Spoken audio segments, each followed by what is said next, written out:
अभी जो लड़ाई चल रही है वह मध्य पूर्व में हाल के वर्षों की सबसे खतरनाक टकरावों में से एक मानी जा रही है। मामला सीधे तौर पर इजरायल और ईरान के बीच है, लेकिन इसका असर पूरी दुनिया पर पड़ रहा है। हाल ही में इजरायल ने ईरान के कुछ सैन्य ठिकानों और रणनीतिक ठिकानों पर हवाई हमले किए।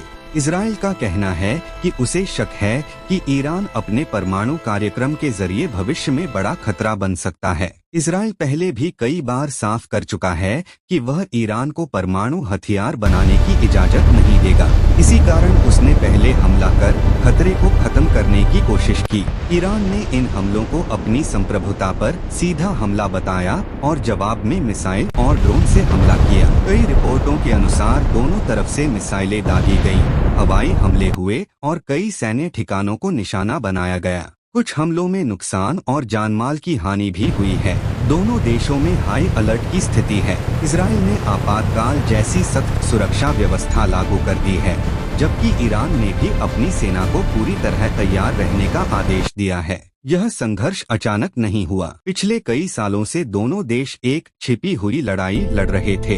ईरान पर आरोप है कि वह ऐसे समूहों का समर्थन करता है जो इजरायल के खिलाफ लड़ते हैं। इजरायल इसे अपनी सुरक्षा के लिए बड़ा खतरा मानता है। दूसरी तरफ ईरान का कहना है कि वह क्षेत्र में इजरायल के बढ़ते प्रभाव को रोकना चाहता है। इस बार फर्क यह है कि हमला सीधे एक दूसरे की जमीन पर हो रहा है। पहले ज्यादातर टकराव दूसरे देशों की जमीन या गुप्त ऑपरेशनों तक सीमित रहते थे, लेकिन अब खुलकर मिसाइल और एयर स्ट्राइक हो रही हैं। यही वजह है कि दुनिया भर के देश चिंतित हैं कि कहीं यह संघर्ष बड़े क्षेत्रीय युद्ध में न बदल जाए। इसका असर सिर्फ इन दो देशों तक सीमित नहीं है। मध्य पूर्व दुनिया के बड़े तेल उत्पादक क्षेत्रों में से एक है, इसलिए तनाव बढ़ने से तेल की कीमतों में उतार चढ़ाव आ सकता है। अगर हालात और बिगड़ते हैं तो इसका असर भारत समेत कई देशों की अर्थव्यवस्था पर पड़ सकता है। फिलहाल दोनों पक्ष एक दूसरे को कड़ा जवाब देने की बात कर रहे हैं।